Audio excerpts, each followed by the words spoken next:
All right, ladies and gentlemen, welcome to another episode of the Irrational Confidence Podcast. We're talking college football, and it's bowl season. The holidays are upon us. There is about 41 different bowl games for you to ignore all those unwanted house guests.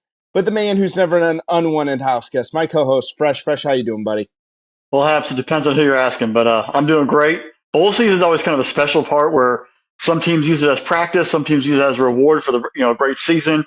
Obviously, now with a lot of transfer portal opt-outs, you kind of have to keep track of who's playing where. But it's an exciting time because just games everywhere, all throughout the entire holiday season, and a lot of crazy outcomes as they unfold. Yeah, this is like unwrapping Christmas gifts and trying to guess what you're going to do, because it seems like every other day there's another guy who opts out and says, hey, we're not going to play in the bowl game, or I'm going to enter in the transfer portal now that the portal's open, or those bowl game practices are happening. So we're going to do the best we can as we try to keep a running list. So we'll say a lot at the time of record. This person has opted out. These people have opted out. But Fresh, real quick, happy holidays, my friend. And we'll have to wish everybody who listens a happy holidays, whether you celebrate Christmas, Hanukkah, if you're people that's a Festivus for the rest of us, and you have a poll and you air your grievances. Happy holidays from all of us here. We appreciate all the support, everything you guys do. And hey, if you really want to support the channel, hit that subscribe button up there, hit the notification bell, get notified every single time we drop a new video. It's the best way to support us. It's the best way to support the channel. So we appreciate all of you guys. And again, Fresh and I don't have to do airing the grievances, but I will be curious if Fresh has to wrestle his dad to the floor at his holiday party. I have a feeling there's a lot of festive celebrations in the Panhandle, especially in Tallahassee right now. Right. So, especially for Florida State. All right, Fresh, let's go to our first bowl game that we're looking into. We kind of put this out there. We put a poll out there on Twitter or X, whatever it's called these days. And we said we were going to let the fans decide. So if you don't follow us on social media, make sure you do so you can vote on this. But this time we said the top two highest vote getters would win the fan vote. And one of the winners for the fan vote this week was the Mexico Cure Bowl that's sponsored by Avocados. Avocados from Mexico. We're not sponsored by them, unfortunately. But we got the Miami Redhawks. They're the MAC champions going up against the App State Mountaineers. Right now, time of record, spread is App State at 4.5. Over-under is set at 44.5 here, Fresh. Fresh, we got a lot of interesting things. App State's filled with guys who have jumped into the transfer portal, usually something that happens with the team that overachieves like them. But Miami's not missing a ton right now. So where are you looking at with App State here and Miami? Well, first off, it's a great defensive squad for Miami of Ohio. Like you've seen it all season long. They've been able to really tackle, limit offensive success, get off the field, and that's really what spurred them to win the title. They were able to shut down Toledo in the championship game after losing to after having some ups and downs throughout the season offensively. Their defense clamped down late in the year, and they rode it all the way. They have not allowed more than 17 points since October 14th, and that was a win over Western Michigan. And they're second in the MAC, allowing 16.2 points a game, and they have 34 sacks. The defense has definitely carried them. And they kind of offensive struggles began when Gabbert got hurt and kind of left the lineup, and they've had Avion Smith become the quarterback to start take over for there. Not that great in the pass game, has used his legs a little bit to really maybe add a little wrinkle, but we're going to have to see what he does in the bowl game. Maybe an extra month of practice helping him getting back, because right now it's 48 for 96, 638, which is 50% completion percentage, 2 touchdowns, 2 picks, and he's run for 280 and a touchdown. He was 6 for 16. And just jumped into the portal. This is the fun thing about bowl game, guys, as we're doing this. He is in the portal, Fresh. So you're losing quarterbacks left and right. He was the only wrinkle. Who knows what they're going to have to play quarterback in this game? We have no idea. Got to be a little better than what they were, because he was definitely struggling. Right. Rashad Amos is still playing, though. He is not in the portal. Well, that leaves with one quarterback with almost no experience. At least you had Smith if he was still going to play. It's kind of weird you want to jump in the portal with those kind of stats. But hey, we move on. It's really going to come still, no matter what, it's still going to come down to this defense to actually make things happen. You're going to have to watch out for linebackers. Matt Salopek, who's second in the MAC with 134 tackles, and Cade Woolard, who's second in the MAC with 9.5 sacks. The two of them they're going to lead the charge here. I think they're going to feed off that energy they had in that win and take it here against App State, which is a very formidable foe when it comes to this kind of bowl game. Where does this offense go? I think they're really going to have to run the football, play defense, be consistent. Just try to manage and get a win here. This is a big chance for, winning a bowl game is something means something to a lot of schools, especially being conference champion. You have a chance to really cap off a very special season there for the Red Hawks if they can get it done. But as we all should know, you can't count out App State. I don't care what their record is. They just have players. They have schemes. They somehow just get it done. They went to James Madison, pulled off a major upset. Game day was on campus. Nobody gave them his fighting chance. They took care of business and did what they had to do. Joey Aguilar is the field general. Who knows? He might opt out by the time the game actually starts on Saturday. But 3,500 and change passing, 33 touchdowns, 9 picks, ran for 235 and 2 touchdowns. Leading passer in the Sun Belt.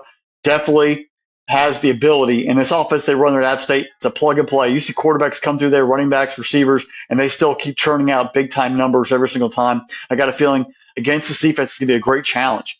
What can he do? Can he replicate what they were able to do, manage the football game when they played JMU? Or does this Miami of Ohio defense shut him down? With obviously new players getting more practice time, guys coming in out of the lineup, how's that going to work with the cohesiveness? A lot of App State players, as Habs mentioned earlier, not really going to be around this program for this ball game. So where's that? How do they gel? How do they play? How does this coaching staff keep the core of the guys together and use this practice period to get them going? I got a feeling it's going to be a very exciting football game. It's going to probably start a little slow just because we're going to try to feel each other out. In the fourth quarter, we're going to have ourselves a ball game. And when it comes down to it, I think the Miami of Ohio defense being together is going to be able to get it through. App State might have some players back. They might have some guys be able to step up and make plays. The talent, the depth, the success they've had. I think it's going to mean a little bit more to the Red Hawks and that defense cap off the season, and they're going to find a way to grind it out and get a win. The over-under is at 45.5. I'm going to take the under just because I think defense is going to really rule the day on Saturday. But the Red Hawks will find a way to cap off a great season and get a dub and beat App State. So the one I'm really curious about, Fresh, is Nate Noel for App State entered into the transfer portal. He was their leading rusher, but Kanye Roberts has really come on strong late in the season there. You take a look at what he did in the Sun Belt Championship. You take a look at what he did against Georgia Southern. 3 touchdowns in those 2 games, 150 yards on 27 carries. The kid's averaging over 5 yards a carry. It's pretty impressive. He's a ground and pound guy. It's going to be interesting, especially if you're an App State fan. While Noel was kind of like your lead back, what you wanted to see, it's going to be interesting to see whether or not Roberts can this be a workhorse type of back. Aguilar's a great great quarterback. He kind of spreads the ball around a little bit, but I think the running game is going to be what really needs to kind of chip away at that Red Hawks defense. You take a look at what has entered into the transfer portal for Appalachian State. It's a lot on the defensive side of the ball. I mentioned Noel as well, but Miami, the interesting kid that's been around, and you talked about the linebackers, is Wise over there. You have a second leading tackler on the team, but he also leads the team with 7 sacks on the year. He'll be playing in this game. I'm interested to see if he can be a disruptor. Can this Miami team disrupt everything that App State wants to do? And it'll be an interesting one in Orlando. This type of bowl game means a lot to both of these types of programs. This is something where, App State and Miami of Ohio, they're not going to pull they're not going to pull a 5-star kid. They're not even probably going to pull a 4-star kid. Maybe once in a blue moon, they get kind of lucky on that as well. But what they want to do is the kids that build out rosters, the kids that you can develop over a period of time, and those 2 and 3-star prospects that, they maybe have a flaw coming out of high school. Maybe they're a little bit undersized, but they have athleticism, so on and so forth. This is the type of game where if you cap off the season, especially for the Red Hawks, that really could help you kind of vaunt yourself into being one of the leaders in the MAC, or whether it is the Sun Belt there for Appalachian State. Fresh, I'm with you on this. I got Miami in this game. I think the defense travels down to Orlando very, very well for this game.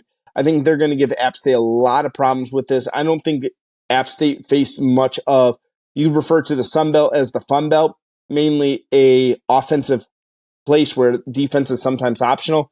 So give me the Red Hawks with the defense, especially after watching them shut down Toledo in the MAC championship. that was an impressive day by them. So I don't know. Give me the Red Hawks in this one. I'm with you though. That 44.5.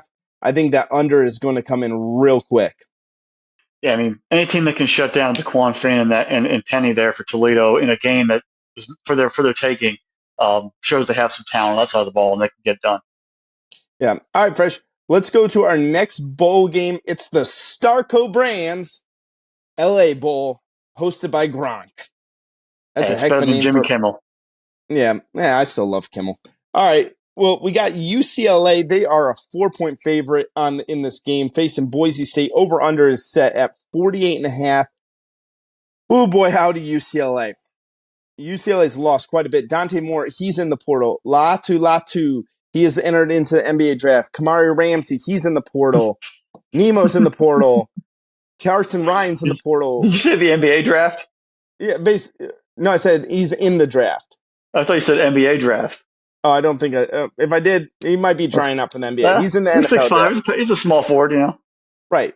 But interesting for Boise State, Taylon Green's has jumped into the portal as well. UCLA's got a lot to work on. This spread opened as a 1-point spread at opening. At time of record, it is up to 3.5 points here. You know, I'm interested to see what UCLA does in this game, but I'm also kind of interested to see what Boise State does as well. They're probably going to go with Maddox Madsen at quarterback there. I don't know. What you got for me, Fresh? Well, I think you started off with, first thing on my notes was UCLA. Woof. This was not the team that we saw again last year. There was no offense whatsoever. The defense was played phenomenal, but they could only do so much. Coach Keller there, you had one, but you haven't had the other in the past 2 seasons. Where are you going to find a balance? And going to the Big Ten, it's not going to be any easier for you. So there's going to be a lot of issues. I think we've all by now seen Dante Moore's, relative going on Twitter, TikTok, Instagram, whatever it is, and going off on Coach Kelly and that he's not the real deal. So there's a lot of turmoil within the program too right now, and I got a feeling that message is getting out. So what are we going to see from UCLA? Where's the mindset of this team going to come from? You came out there and you beat down USC. You got, took care of that win in a dominating fashion, but you got L's to Cal and Arizona State down the stretch. It's been a hodgepodge, a piecemeal effort all year long out there in Westwood, and you really you don't know where the heart is or the mind is of this entire football team. You got guys in the portal, guys leaving, guys going pro. Who's going to actually step up and put on that blue and gold and go out there and show out? It's not much of even a trip, obviously, because it's in LA. They're showing the SoFi down from Pasadena. So, where's this incentive for this team to actually show up and play and take care of business? If they are going to have any kind of success, it's going to have to come from the ground game. And obviously, last I saw, Carson Steele and Harden are both playing. Who knows if they're going to be playing come game time? They're going to have to run the ball. That's the best ground game in the Pac-12, averaging 191 a game. Can the two of them get a lot of traction on that turf at home and run against this Boise State defense? That's be the real key. If they can do that, and UCLA, some of those guys in the depth chart can step up and get some experience and play some stalwart defense, they have a chance of winning. But that passing game, whoever the quarterback's going to be, they've had issues all year long. Even if it was Moore, Shealy, whoever comes up that depth chart has been a borderline terrible for a UCLA football team. I don't have much confidence. I don't think Kelly has much confidence in that offense under their guidance of that quarterback position to really be successful outside of a dominant running game. So how does this team sort of grow in the next, over these few practices and bowl practice and turn it into a football game, atmosphere? This is actually what I'm more paying attention to is how does he corral this team and get them focused ready for Saturday?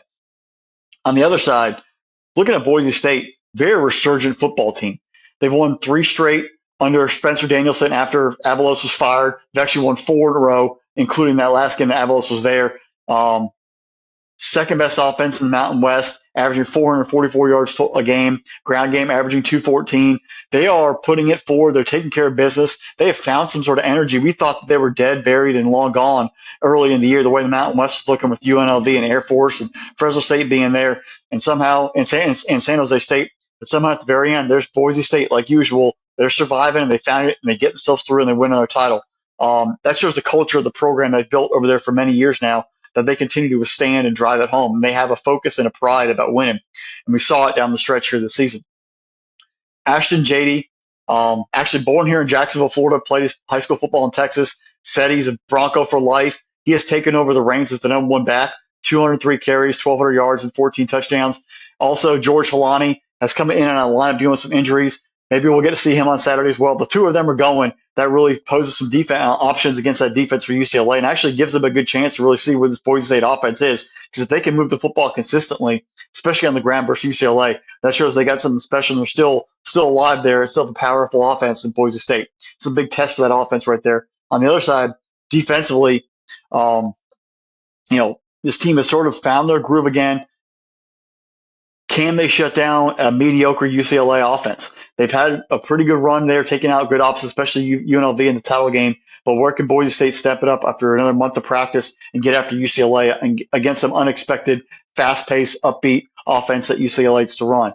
I like the Broncos this game. I like the Broncos convincingly. I don't think UCLA has the heart or the depth right now to really withstand what Boise State's going to bring them. Another conference champion that's fueled off momentum right now. I think Boise State goes into LA, goes into SoFi, and they take care of business, and they take care of it with ease. Fresh, how crazy has it been? Like, this game will be almost just over a month from when they faced USC in the Coliseum, beat USC handedly, 38-20.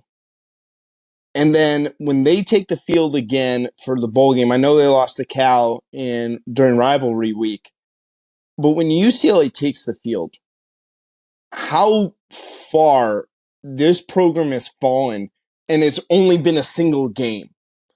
With everyone that's either opting out of this bowl game for UCLA or hitting the transfer portal or what have you, you take a look. You're right, Fresh. Steele looks like he's going to play in the game. They still got some talent there. I mean, this Maddox kid, I haven't seen enough of him, so I really don't want to say, like, hey, statistically, I'm sorry, Maddox is on Boise. Garbers, we have seen a little bit of before with him. I actually think he's a little bit better of a quarterback than Dante Moore at this point in his career. He's more experienced. He doesn't turn the ball over as much. Higher completion percentage. Moore definitely had the talent with his feet. Obviously, we can see where it is. It's going to be a heavy dose of Carson Steele, but I really do think that this is a cultural issue for UCLA. If UCLA doesn't win this game, they're going to go lose 4 of the last 5 for the season and wind up going into the Big Ten and facing a Big Ten slate that's not going to do them any favors. You take a look at Boise, especially expanding to the 14-team or 12-team playoff next year.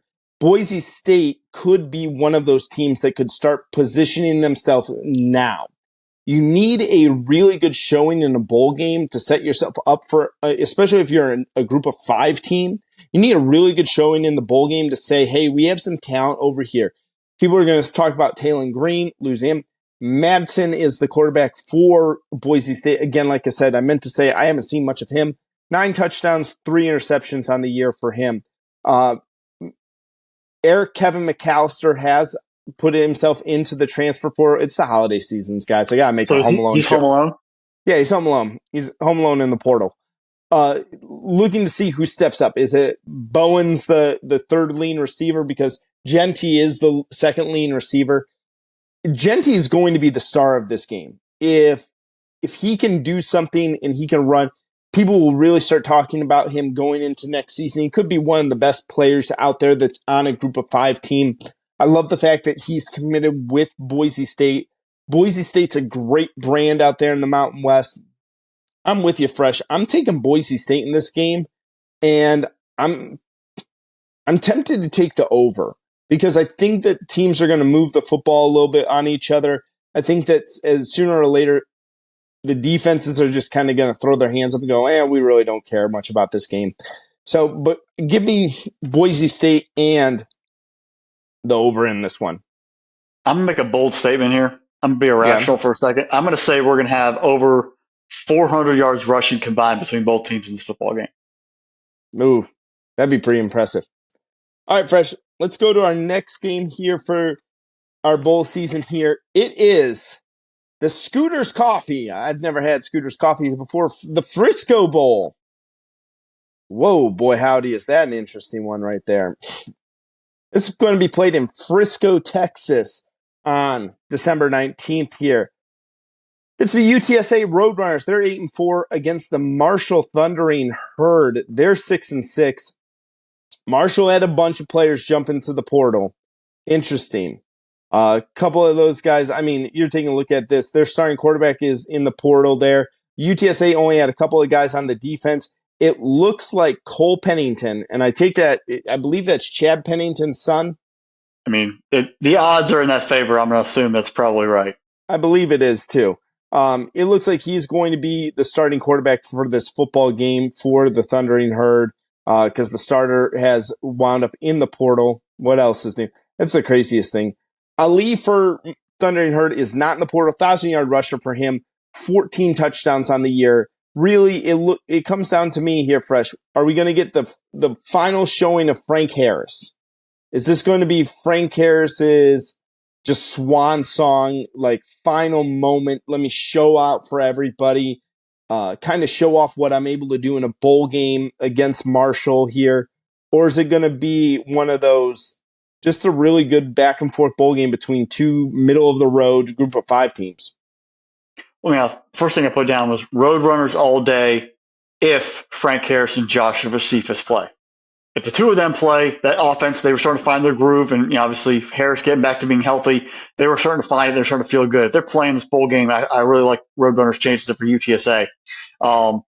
They're obviously dealing with the loss of Trey Moore, who's right now in the portal, 14 sacks on the season. Allegedly going between Ohio State and Texas for his services. So we'll see how that turns out. But it's a big loss for that defense because that defense actually had a great, they overshadowed the UTSA offense. And Frank Harris, the past 2 years, that offense has been lighting people up. The defense this year actually took the big step forward and took the limelight and really stood out there and showcased. They were 5th in the American Conference, allowing 24.7 points a game, 5th in the American Conference, allowing 369, and 2nd in the American with 40 sacks. So, in a conference that had a lot of offense, they stepped up and actually played somewhat serviceable defense for the most part all year long. And the stats probably would have been better if they hadn't played Tennessee and got lit up in that one game up there in Knoxville. So can this defense continue to get better? Can they continue to improve? And can Frank Harris and Cephas, if they do play, get that offense and go out there and, like you said, his swan song, his last showcase of college football, can go out there, have fun, put on a showcase, make another lasting impression in NFL scouts' minds before, the draft season begins. What can you show, anyone out there they haven't shown already? Can you show them make the right reads? Can you make the big throws? Be there for your teammates, win a bowl game? Because last year, correct me if I'm wrong, I don't think they actually won their bowl game. So I think this is a chance for UTSA to get that first bowl win. So that's a big thing for them to really go out there and set that standard of taking where they've grown this entire program under Frank Harris and Coach Traylor, going and growing, and then going out there winning a bowl game and capping off a hell of a run. So let's see what they can do out there offensively, open up a little bit. They had a good showcase second to last week of the regular season before they played Tulane in the conference title game. So use it to empty the tank, go out there and have fun, and put up some points and really showcase. On the other side, Marshall, they've actually had the records not tell the true story. The Herd has they've beaten some solid bowl teams. Georgia Southern, Arkansas State, Old Dominion, Virginia Tech. 4 bowl teams they've beaten. And all 6 losses were to bowl teams. They've 10 games versus bowl teams of their 12 in the season. So they have played quality competition. And they've had to face some tough tests. As we mentioned earlier, the Sun Belt. There's tons of teams from the Sun Belt making a bowl game this year. And they are having to go through that gauntlet, if you will, and getting through. Shows the team has the toughness, the togetherness to fight through and continue to keep hanging home and get a W here and there. They don't have to do it pretty. They don't have to do it glorious. They're not going to go undefeated. But they were able to withstand some serious tests and get dubs. And that really came down to the way the defense is playing, but also Rashawn Ali, who's become a stud running the past 2 years, had a great year. Obviously, you already mentioned stats. They were able to churn that out. And then also Ethan Payne, the second running back, the two of them becoming a nice little pair and giving themselves some chances to have some depth and really use their running game to their advantage. So this team's been battle-tested. They're scrappy. Marshall always puts together a very formidable football team throughout the entire, past 25, 30 years. They just get guys who show up and put together efforts. They don't have the glorious names outside of Randy Moss, or Byron Leftwich or Chad Pennington, but they have guys collectively on that roster who play for West Virginia, play for the university, play for each other. And the toughness that they have showcases in big events like this in a bowl game. I have a feeling they come into this ball game with a little chip on their shoulder of, hey, we've played tough competition. We have a chance of really going out there and telling, hey, we're still here. We're above 500. We're 7-6. Um, all that being said, with their quarterback in the portal, I find it offensively tough if they get in a shootout to go against UTSA and win. They have to make it a very ugly, slowed, running, grinded out ball game to be able to beat the Roadrunners. Because if Harris and Cephas are ready to go and they have a nice, clean track, Roadrunners are going to take care of business. I don't think the Roadrunners cover the 12.5. I think they maybe win by It's a 10, lot of but points.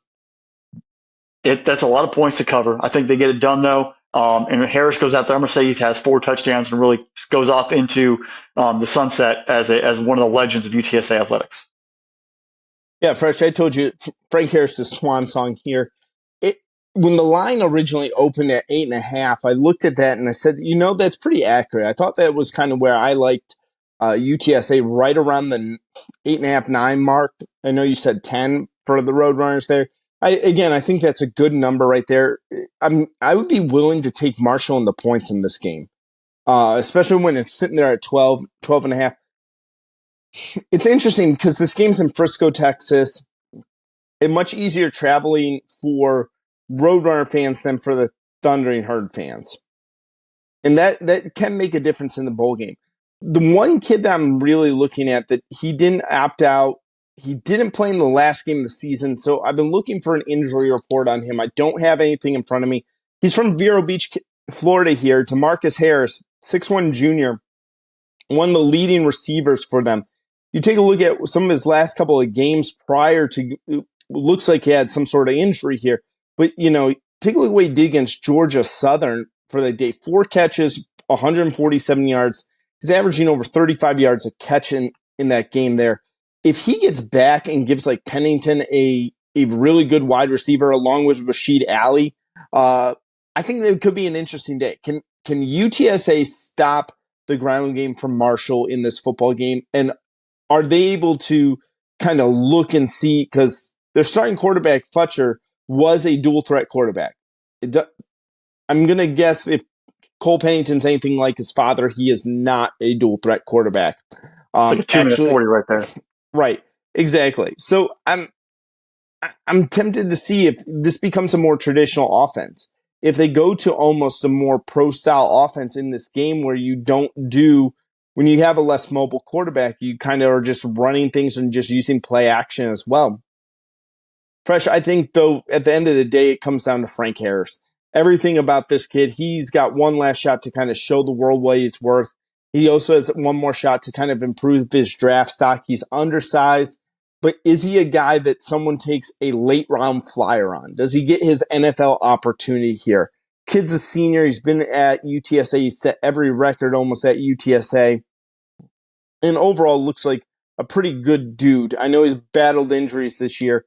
I'll be interested to see if he just becomes just another guy who is a flash in the pan and got his 15 minutes of fame in college football and never kind of really got an opportunity in the pros, or if he kind of gets that moment where he gets to kind of hang around a roster because he's have a level of maturity. He's seen a lot. He's been through a lot. That's an interesting thing. Straight up, I'll take UTSA, but with 12.5, give me Marshall. Over-under's at 52.5. I would probably hammer the over in that game. Yeah, I got a feeling that we might see some serious points. Right. All right, Fresh. So let's go to our next game. It is the 76, a gas station there. It's the Birmingham Bowl. Now, I never saw 76 gas stations until I moved down into the South, and even now it's still few and far between. Hey, the 76 Birmingham Bowl is, we can just refer to this as the gas station bowl, actually. It's the Troy Trojans. They're 11-2. And then it's against the Duke Blue Devils. This game is on December 23rd. At time of record, Troy is a 7.5 point favorite in this game. Yes, folks, the Troy Trojans are a 7-point favorite over the once highly ranked Duke Blue Devils, as I can try to get that out. Over under set of 43.5 in this game, Fresh, no Riley Leonard. He's off to Notre Dame. Jaquez Moore, Jordan Waters, both leading running backs are gone. They got a lot of other things. Watkins on Duke is gone as well. He was kind of a lower level receiver, but you take a look at what does Duke really have. I know that they've had with Grayson Loftus and Henry Berlin the fourth, with Leonard having the injuries throughout, or Beelan, sorry, not Berlin. There's no R there, but having the injuries throughout the year. Is Duke prepared for this game? Like, are they actually, because they've gone through a whole lot? They lost Mike Elko and our guy from the Miami coach that was hired, and I'm losing his name. Manny Diaz. Manny Diaz. Thank you. I was sitting there thinking Cristobal, and I'm like, that's not. He hasn't gotten fired from Miami yet. Keyword yet there. All right, Fresh. I don't know. I think this game, like, is Vegas trying to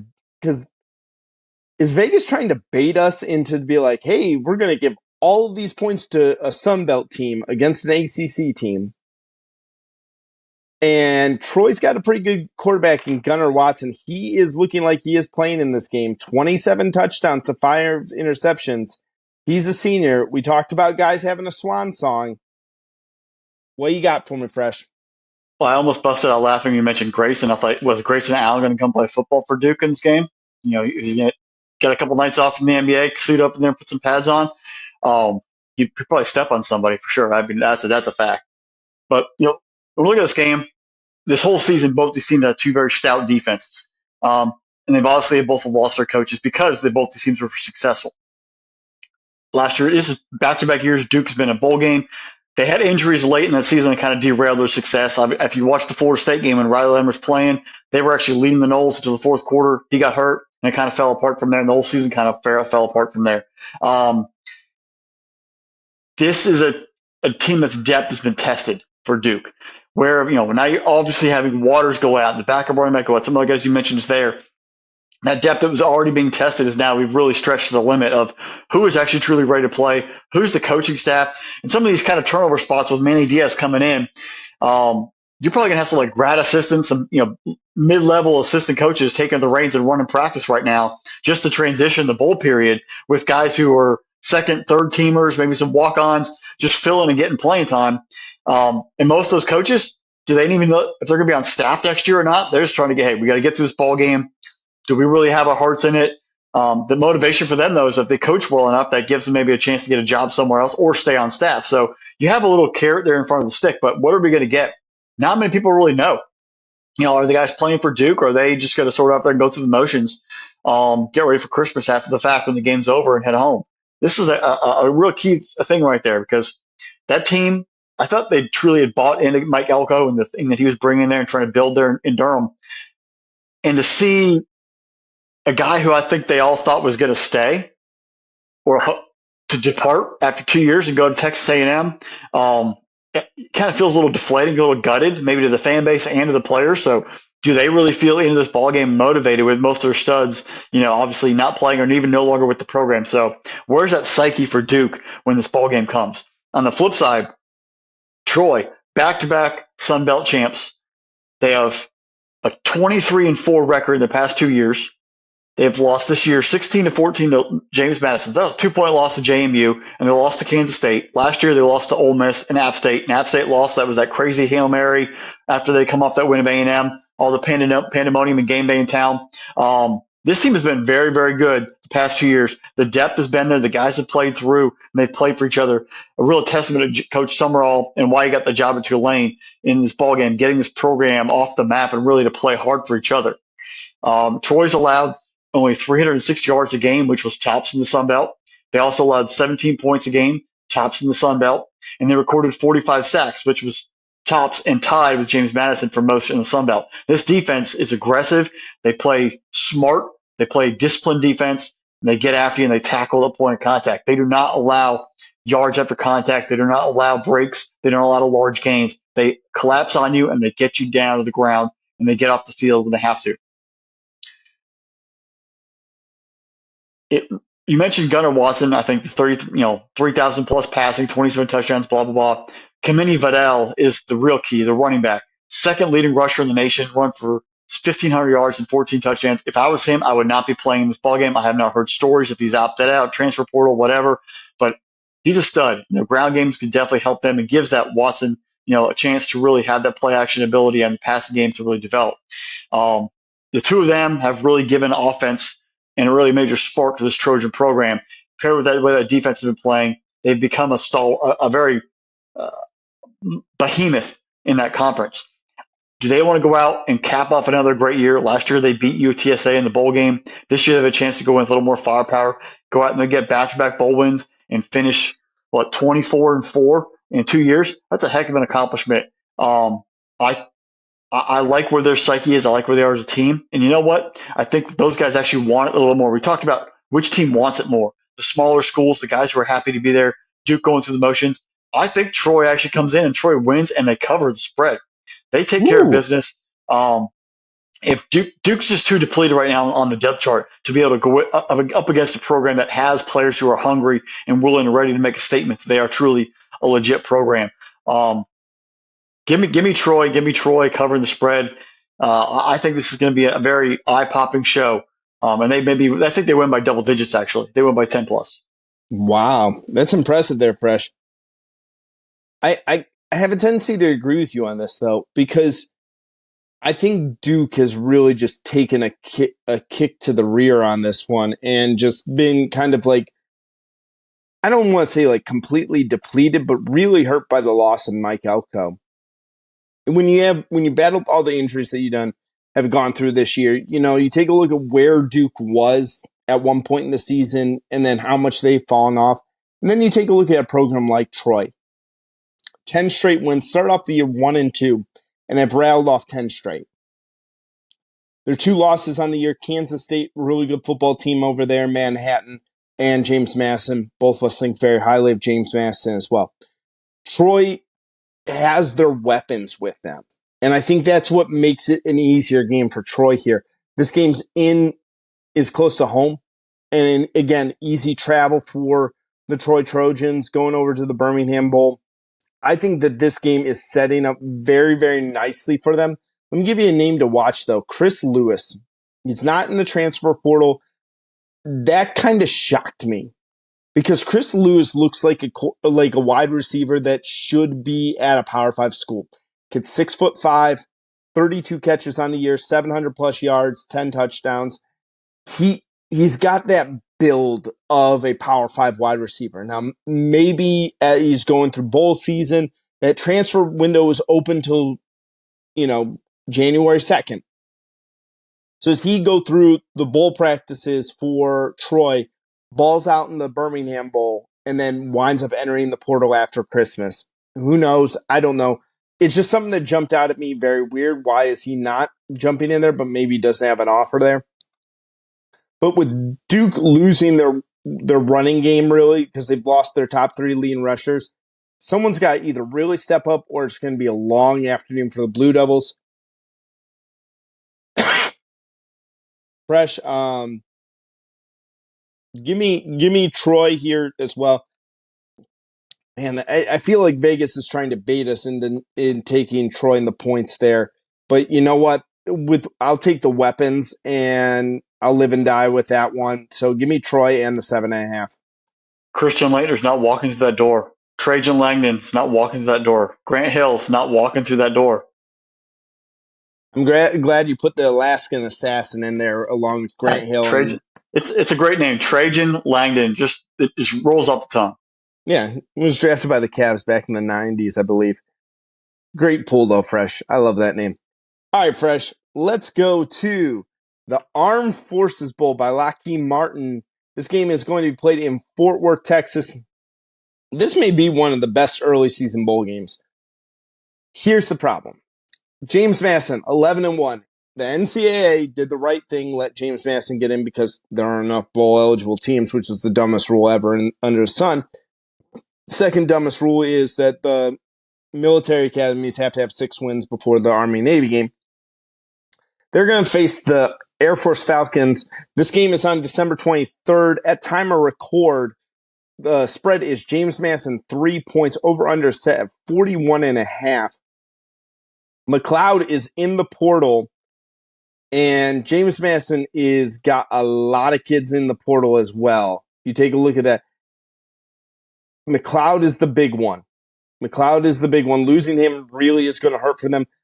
You take a look at Keon Black, Kalen Black, I'm sorry. He is still there, but Lawton is in the portal as well. I'm sorry. Yeah, Lawton is in the portal there. So you take a look. James Madison's getting hurt pretty bad again on the offensive side. They still got some talent there. It looks like it's going to be maybe Brett Griffiths starting quarterback for them. I haven't heard who's going to take over for McLeod there. But then you take a look at Air Force. I don't know if any of the are you allowed to go into the portal if you're at a military academy? No. You have, once you have to, well, at all the academies, as you go into your junior year, you officially sign your service agreement that you're in. So the first 2 years you can leave and you can transfer. If you're a rising junior and you've already signed your documents, going into your junior year, then you cannot transfer and you have signed your paperwork to be in the military. So it depends. If they're a freshman, they can leave. If they're a sophomore, they can leave. The summer before their junior year, once they sign the documentation, then they're in the service and they can't transfer. So if they're early on underclassmen, they can transfer. All right. Well, let's take this is going to be interesting because they got most of their guys are. It doesn't look like they have a lot in the portal. So again, I'm going to trust you on that one. Air Force is just going to try to run the football against James Madison. I don't know if they're going to be able to do that though, because James Madison, again, they're losing a lot in the portal. Especially there's also quite a bit of defensive guys in it, but can Air Force do it? I mean, James Madison, have they faced the triple option this year? I don't think they did.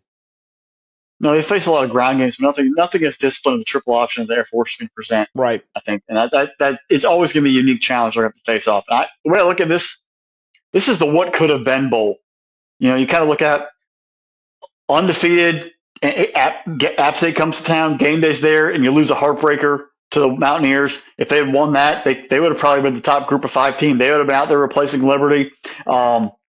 It would have been funny. They would have not been their conference champion, but they would have gone to the New Year's Six Bowl. Your head coach, Kurt Signetti did an amazing job. You've obviously had great success in FCS. Most of the entire staff is now at Indiana, over in Bloomington, Indiana. You're coaching the Hoosiers. So what's your staff going to look like in this football game? You got all the guys in the portal. Where you come from? Jalen Green, your big stud who's getting all the sacks, still injured, not playing in this ball game. Where's this depth coming from? That's all going to be depleted. Funny note, I think this goes for any kind of game. You technically can be in the transfer portal and still play in your bowl game. That's an odd thing because you're still technically enrolled at the time unless you've actually physically enrolled in the next university and you're just out there in the portal. You technically can play until you've actually signed the documents and enrolled in a new school. So that's a weird little anecdote. Maybe guys, they always can come back and play for the school. They don't have to actually leave if you're in the portal. So there are unique traits that come into play. But I don't think many James Madison players, if you're in the portal, are going to come back and play in this bowl game. It was a very special season. And you kind of hope that it would end a little better where they would have had a bigger bowl game and have a really chance to celebrate it. But, hey, you got to go undefeated, and they didn't go undefeated. They got caught in that ruckus, and App State rose to the challenge. That's football. That's sports. That's life. But it's a special season, and guys are getting rewarded by having a chance to go to the transfer portal. Coaches getting rewarded by getting a better job. Things sort of evolve over time as it happens. You look at the way this team, the third best offense in the Sun Belt and the second best defense, they averaged 430 yards a game and allowed 18 a game, had 45 sacks. I mean, this team was well-rounded on both sides of the ball. Where's this depth going to be, and how are these guys going to be able to come out there and keep that legacy, if you will, going in this bowl game? Who's going to step up and take the reins with other guys not playing? Are you going to feel depleted? Is the talent depth on this roster a little less where they won't be able to withstand it, and you're getting a short practice window to get yourself up to speed and ready to play? That's what I'm looking from the Duke's perspective.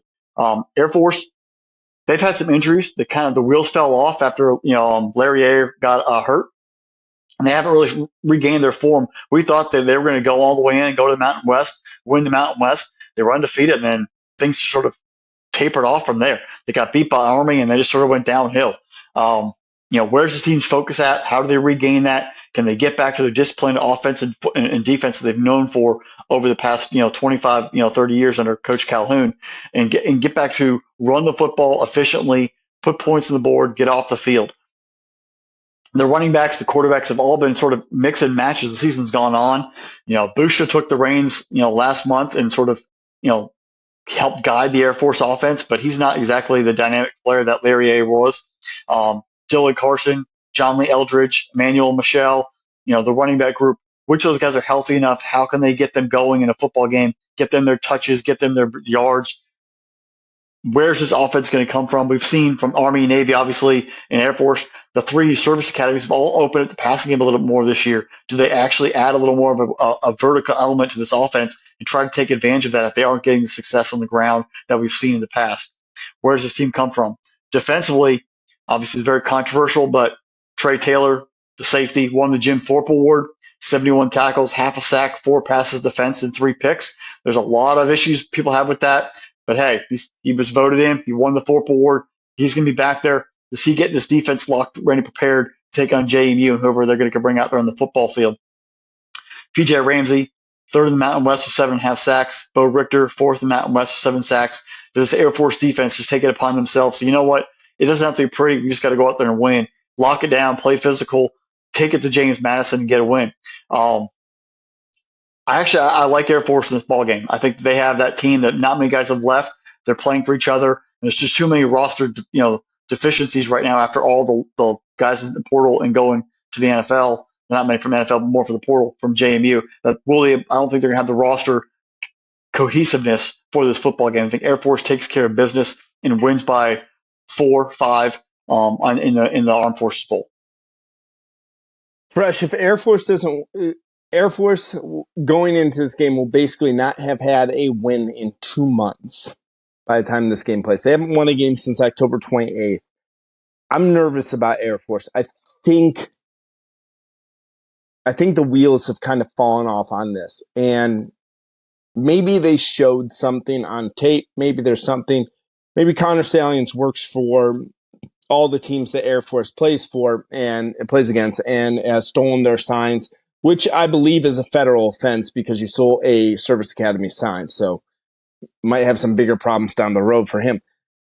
I'm worried about that because I think while James Madison losing McLeod is a huge thing, they still have talent on that football team. That is a still very, very good team. I know a bunch of kids, and this is what's going to happen. This is the world that we are going to live in from here on out.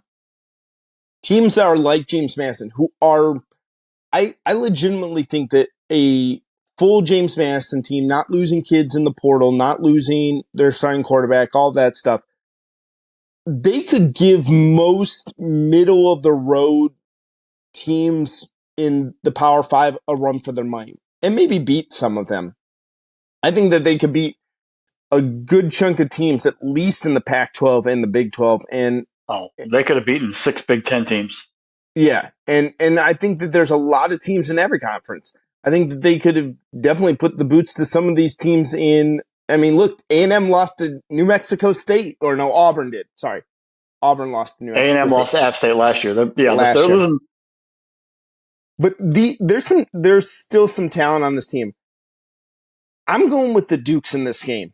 I think that something's happened to Air Force. I don't know what it is. I don't know why this is kind of fallen apart on them. James Madison's still a 2.5-point favorite, even down their quarterback. I think that's a respect for the level of talent that is at James Madison. Give me James Madison and those points. I'll take the 2.5. Over under set 41.5. I'll probably take the under in this just because I don't think Air Force is going to score a lot of points in it, but I also could see the over easily coming in as well if they can't stop James Madison. Okay, aim high, far away. If James Madison gets a W in this game, that just shows that roster is truly loaded. What they've done there, they built a pretty substantial and sustainable powerhouse. Let's put them in the Power 5, man. I want to put a school like James Madison in the Power 5. Put them in. What the heck? We're expanding. ACC could use them. There you go. Perfect fit. What they should do is a Bold City Brewery here in Jacksonville have their Dukes beer. They should get in an agreement with Dukes, the James Madison Dukes, and have a extra sub brewery up there for them. Yeah, I think James Madison, the president, would really like that, and that's what he's known for. All right, Fresh, let's go to our next game. This is the other game that won our fan vote here. And again, like I said, folks, follow us on social media so you can participate in the fan vote. So this was our leading vote getter. This game is on December 23rd. It's the Utah Utes. It is the Northwestern Wildcats, who we got to talk about Northwestern coming from a one-win season, firing their coach a month before the season, and somehow, some way, they win 7 games this year. Also, who's going to play quarterback for Utah? Because 3 quarterbacks are in the portal. Bryson Barnes, their main starting quarterback for Utah this year, he's in the portal. Nate Johnson, he's in the portal. Could we see, and again, I don't know what the rules are because Cam Rising basically said that he's coming back next year. Could we see Cam Rising finally come back? I think the medical red shirt probably has to kick in where you can't play, but it would be interesting to see if he decided to waive and come back. But so, and again, I don't know what the rules are for a medical red shirt. I know red shirt you can play up to 4 games and still get a red shirt. I wonder if the bowl games actually don't count against that now. So technically, you can play in the bowl game regardless. I wonder if from the red shirt perspective. I'm not sure about the medical side, but I do know from red shirt side, you can play the 4 games and then play the bowl game. It doesn't count. If you're listening to this and you know the answer to that question, leave it in the comments right there as well. Man, Fresh, I think this is a big game for Utah. I really do. Utah's moving to the Big 12 next year. With everything that they have done over the last 3 years, with everything that they've been able to do, with being able to win the Pac-12 twice, they've gone to the Rose Bowl twice, getting smoked both times, but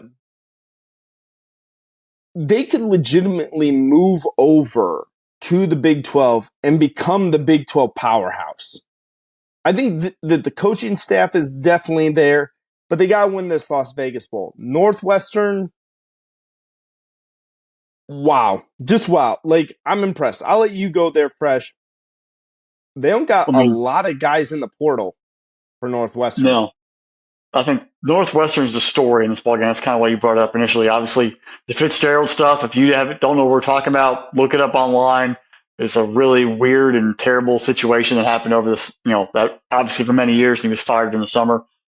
David Brown was given a very, very tough assignment. Hey, you're the interim head coach. Hold this thing together. You have a month to get the team ready to go. Oh, and go play the Big Ten, schedule and try to survive. He's now the head coach. High-rated academic school too. Wait, hold off on that. With a very high academic rated school, which is a challenge. Go ahead, Fresh.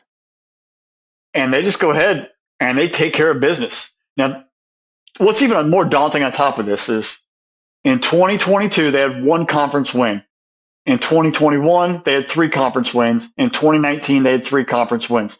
That is 7 conference wins. 2020, they went to the Big Ten title game. I'm pulling that one out. But 3 of the past 4 years, they were not going to bowl games, and they barely made a dent in the Big Ten. And this team put it all together against all the odds of terrible things happening, rallied, and got 7 wins on the schedule, went 7-5, and they were in a bowl game. It is one of the craziest stories. Statistically, if you looked at what they've done offensively, defensively, there's no way that this team in your mind would have said, yeah, that's a bowl team. That team is really good. But somehow they played football for each other. They made it ugly. They wore people down, and they got victories. They didn't have to be pretty. They weren't doing it for style points to get the playoff committee to get their attention. They were just doing it to get wins and get to a bowl game. And they've accomplished those goals.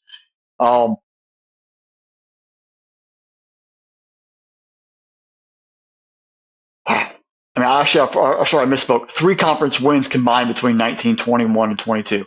But still, absolutely horrible. Horrible run, and they put it all together for this year.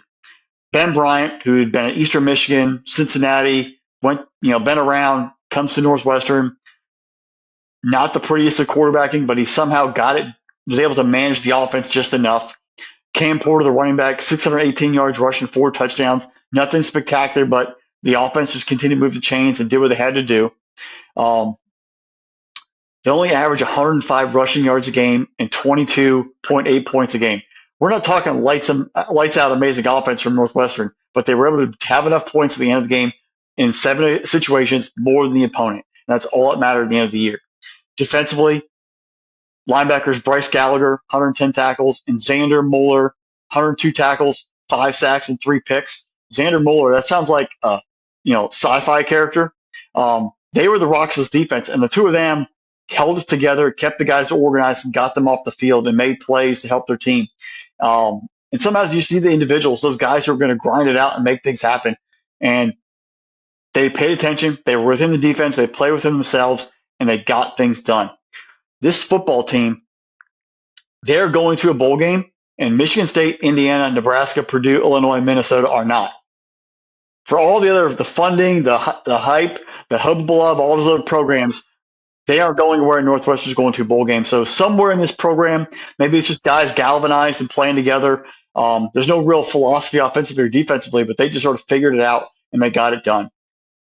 Ninth in the Big Ten in yards allowed, sixth in the Big Ten in passing yards allowed, the worst run defense in the conference, giving up 159 yards a game. And somehow this team is 7-5. That just shows you there's more than just the numbers. It is guys playing for each other and hustling and getting things done, doing the little things right. It is not sexy, but it's wins, and that's what matters. I think that's where maybe this team goes back to having one or two more wins next year. Who knows? But for this 1 year, they all figured it out and they got it done. Do they stand a chance versus Utah? You got to give them a puncher's chance, but I think Utah, and you mentioned earlier, the 2 Rose Bowls and getting the crap beat out of them, both of them. This team wants a bowl win. It's been a long time since the Utes have won a bowl game. Whittingham, you had 4 losses against 4 ranked teams. I think there's an anger and there's an innate ability this program has at Utah to just rise up and get it done. They're going to be gritty. They're going to be nasty. They're mean. They're angry. I think they come in here and they take out a lot of aggression on Northwestern. Northwestern's going to be amped up in the first half. It's a bowl game. They're excited. But as the 4 quarters play out, the overall toughness and the veteran ability of a Utah football team is going to take over. And they're going to run the football all day long. I'm not going to name who's in the portal, who's not in the portal, because I don't even know. But I think this Utah football team, whoever they have, they just put the uniform on and they get it done. It reminds me of a St. Louis Cardinals baseball team. They just had a bunch of dudes who just walked out there. They were 200 hitters or they would give up ERAs of 5 and 6, and they put the uniform on, and somehow they're all-stars. The guys they put the uniform on and they figure it out. Utah, they got dudes who just come in there, they put the uniform on and they figure it out and they get it done. And on this game in Vegas, they're going to go into the house that Al Davis built and Mark Davis built, and they're going to take care of business, and they're going to put a whooping on Northwestern. They're going to take out a lot of bowl pain on them, and they're going to finish the season on a high note. Great season for Northwestern, but you guys just don't have enough to handle what Utah is about to bring in the bowl game. Well, this is interesting here, Fresh. Bryson Barnes has come out and said that even though he's in the portal, he's not going to leave Utah hanging, and he is going to play in the bowl game for them. That's huge for them. That is huge. And it's something that kind of caught me off guard because I was checking in on the medical red shirt thing and if Cam Rising can play it, and it came across that Bryson Barnes has said that he's going to play in the bowl game. He's going to stay with the Utes until after the bowl game. I think the name that everyone needs to know is Jaquindon Jackson, the running back for Utah. I think especially Kyle Whittingham is a brilliant coach, and he is going to know how to attack Northwestern. He is going to want to get that bowl win. He's going to want to go into 2024 on a high note. I think that he's going to run the football on first down. He's going to run on second, run on third, and force Northwestern to stop them. I think that's going to be interesting.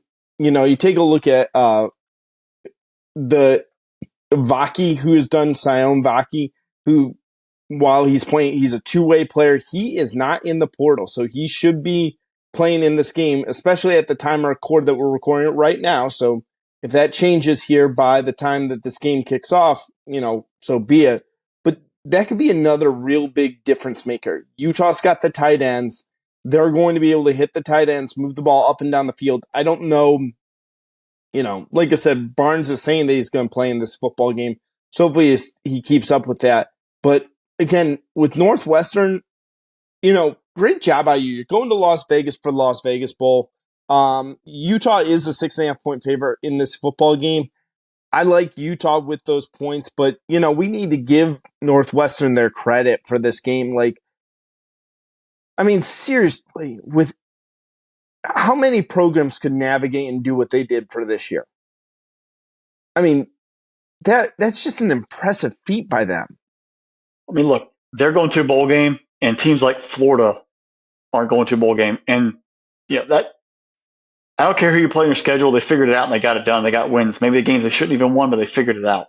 Right. And really, would anyone in their right mind have picked Northwestern to win this many football games this year? No one. I remember in preseason, there was conversations as Northwestern as one of the teams that could go and not win a single game this year. When the coaching scandal happened, and look at where they are now. Well, here's another thing. All the hype around Colorado to begin the year. Everything is up. They have 4 wins. The coaching, I don't care what you say, like offensive line was a problem for Colorado. Defense was an issue, but coaching was also a problem. And they maybe overhyped some guys, put too much flash, a lot of pressure on them. Who knows?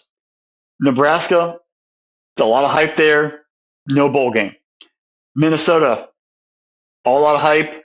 A lot of big time, the coach there's trying to row the boat. No bowl game. What Northwestern did, they battened down the hatches. They said, we're gonna be who we are. We're gonna be disciplined. We're gonna figure it out, and we're gonna grind it out. And we're gonna get wins. They don't have to be flashy because right now they're playing in late December, January, and other teams are home on the recruiting trail trying to figure out how they're gonna do for their roster next year. Right. All right, Fresh. Let's go to our game of the week here in early bowl season. And folks, you know who we're going to. This is the Guaranteed Rate Bowl. This game is going to be played on the day after Christmas. It's December 26th at 9 p.m. at Chase Field in Phoenix, Arizona. Make sure we clarify there. It's the Kansas Jayhawks, our favorite state. We're big in Kansas. We're big in Topeka here, folks, and in Manhattan. We love Kansas. And one of our favorite places to visit, the UNLV Running Rebels. They're 9-4. Kansas is 8-4 on the season here. Fresh, out of all the bowl games we've talked about so far in this record here, at time of record, and again, we're recording this a few weeks before this game's going to kick off. Between the two teams, there's only 6 players in the transfer portal, and none of them look to be a big-time player. I know that there was talks about Jaden for Maivea going in the portal, but it looks like he's staying there. His name is not in it right now. I'm going to check on that again to make sure I got that right. But, hey, Fresh, it looks like we got a really, really good football game for this one. What do you got for me? I think this one's going to be an offensive explosion. We've talked about defense being, carry the day and offenses having guys in the portals in the previous other matches we've talked about. This game, you're going to have some fireworks the day after Christmas. Right. Let's first off and stop. And, we talked about how we give the shout out to Northwestern, the coaching job they've done. We've done UNLV previews a few times this season, and still singing the praises of what Coach Odom has done there. As this team, UNLV fans will even admit they were terrible the past 5, 6, 7 seasons. They were just cannon fodder for everyone in the Mountain West. They would just sort of get through, be a buy game for people and move on. Coach Odom comes there in 1 year, gets a team to sort of buy in on each other, play for each other, and here they are looking to potentially get a 10-win season. They've had 2 straight tough losses, San Jose State and then Boise State in the title game. Have a chance still, their 3rd try. Can they get that 10 wins? And as crazy as it is and everything else, 10-win seasons mean something, folks. That's a big deal. Any coach will tell you if they get a 10-win season, that is a big deal. That's something really to hold as an accomplishment for a program, that you have gotten double-digit wins in a season. You've beaten Vanderbilt, you've beaten Air Force, you've beaten Wyoming. Can you beat Kansas? You got an SEC team, you got 2 pretty solid programs in the Mountain West. Can you add a Big 12 football team into that record of who you've beaten this year? That might be one of the best seasons in UNLV football history if you can accomplish this. And the bowl game, not too far away from Vegas. It's down there in Phoenix. Fans, go on down. It's in the dome, well, in a covered baseball stadium, if you will. But go down there. It's easy entertainment. Support your team. These games don't happen very often. They're averaging 414 total yards a game, which is third in Mountain West. I mean, this offense is moving the ball left and right, up and down. They have a solid running grip, running back group. The collective unit's been running the ball very efficiently all year. Jaden Mayava, 2,700 yards, 14 touchdown passes. The freshman. Ricky White, the wide receiver, 81 receptions, 1,300 yards and change, 7 touchdowns. The two of them have been on the same page a lot lately. Can White put on a show? Can he go out there against this Kansas defense and make some big catches, show some flash, either really put on a show and add more attention to him? We talked about the Adunzes, the Marvin Harrison Juniors, the Neighbors, the Brian Thomas Juniors. The list goes on and on. The pair of receivers at Florida State, Wilson and Coleman. Can he get his name included in that group by putting on a show here? And people say, oh, you know what? That guy can play too. I want to see what he does in this football game. Defensively, UNLV allowing 27 a game and 400 yards a game. That's where they have some deficiencies. And how can Kansas and that offense take advantage of it? When we look at the Jayhawks, you're 8-4. This is back-to-back bowl games for this program.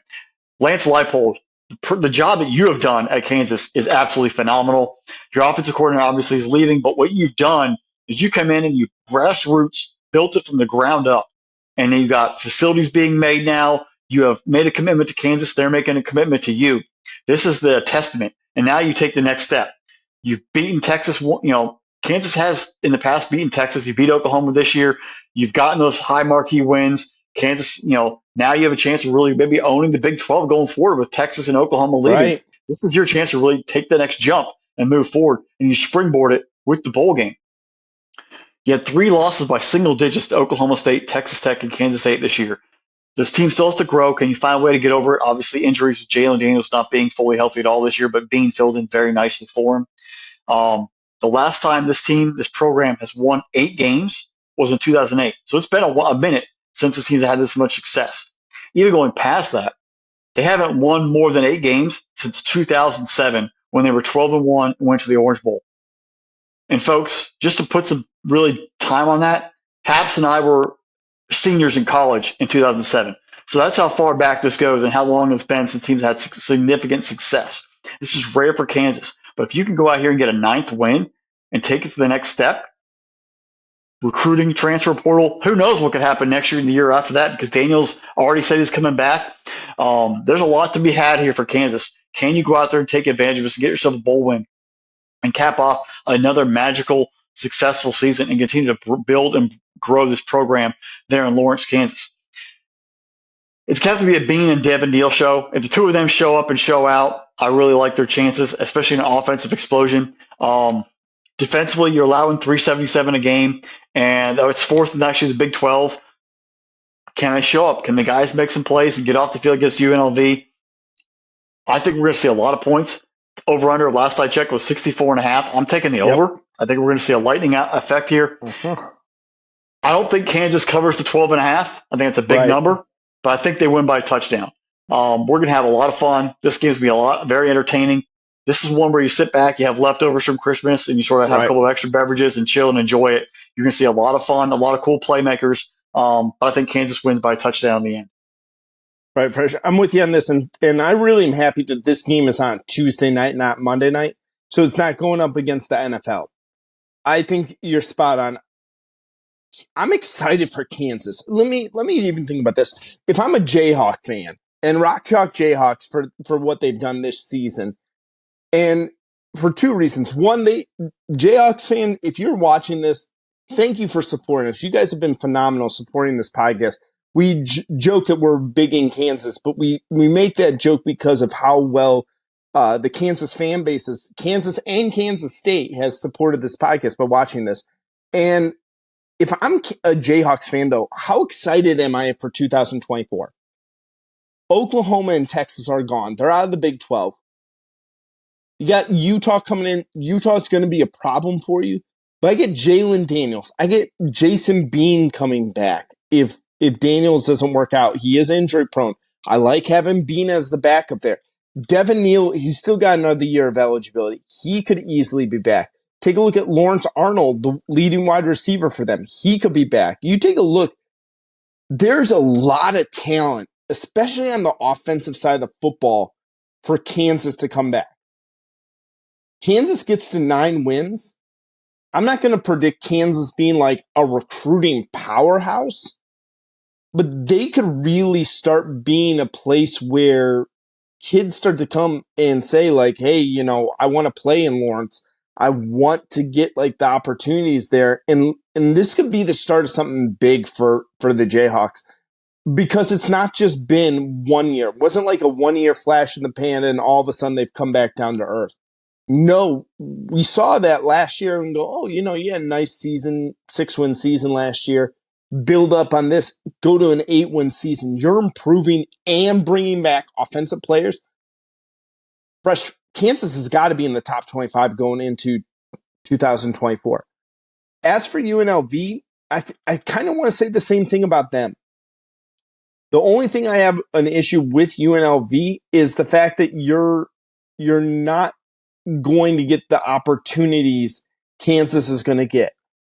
If you really want to make a name for yourself, you need to win this football game.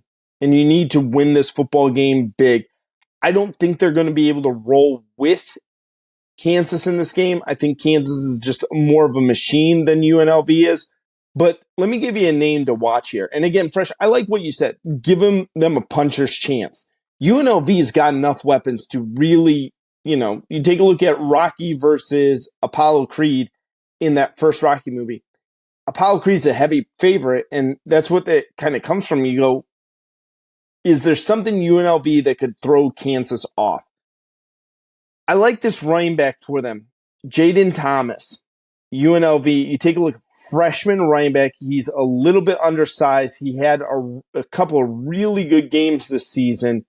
He's a guy I could really want to see a little bit more from, especially in this bowl game.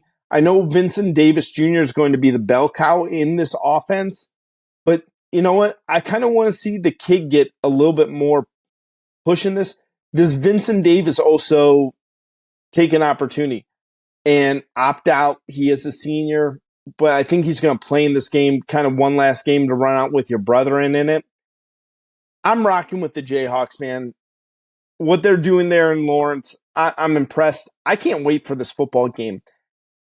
I think this is one of those football games, folks, that, like Fresh said, either pick up the leftovers and enjoy your couple of pops in the living room, or if you're tired of family for whatever, how long you've been spending for it, go to a local establishment, sit down at the bar and watch a really good football game, because this one's going to be a great one. I think that the only thing that stinks about it is that it's at 9 p.m., but I like the Jayhawks.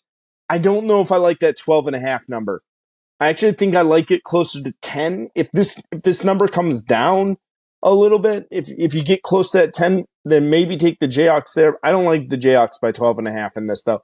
But I'm saying the 64 points, I don't think either one of these teams are really going to care on defense, so give me the over in this one. Guaranteed rate bowl, man. This is going to be a fun one. Guaranteed rate bowl, guaranteed touchdowns. Right, absolutely. All right, ladies and gentlemen, that's all we got for this first week of bowl week. Hey, before you head out of here, hit that subscribe button. Leave us that 5-star review. You guys know, Fresh and I, we're the 5-star prospects. Hey, for everyone out there, special thanks to our producer, Drew. Without him, none of this is possible. Ladies and gentlemen, we are cruising around with all of your support. We are closing in on 100,000 views over the course of the season. Something that Fresh and I could never have imagined on this. You guys are checking out on YouTube. So make sure you hit the subscribe button, hit the notification bell, get notified every single time we drop a new episode, because, folks, we're only up to December 26th with bowl season. You know we're going to keep going. You know we're going to have to talk about that playoff. And the interesting thing of all of the craziness, I am actually hoping that Florida State and Georgia opt out of the Orange Bowl, just to give Fresh and I a boatload of stuff to talk about, because that would be a lot of fun. We're going to continue. We're going to try our best to track who's opting out. We're going to try to track who's entering into the portal. When the season's over, maybe Fresh and I will do a portal episode or something like that. But hey, for all of you guys know, Fresh and I, we are not in the transfer portal. We are part of Spinnable Sports. So make sure you go to spinnablesports.com. Fresh puts out articles all the time. I try to put a little bit out there every now and then. Our producer, Drew, and we're almost to horse racing season. So if you haven't checked out the photo finish, our partner in crime, Steve over there, make sure you check him out. Fresh, that's all I got for today. It's late. This has been a late night record. My voice is starting to go after weeks of having a cough, so I'm chugging water still. Hey, everybody. Bowl season is a lot of magic. Enjoy it. Treasure every single one of these games because football season is about to, the games get less and less as we move forward. So love it all. Enjoy it. Watch all the games. Happy holidays to you and yours. Be safe. Until next time, bye, y'all.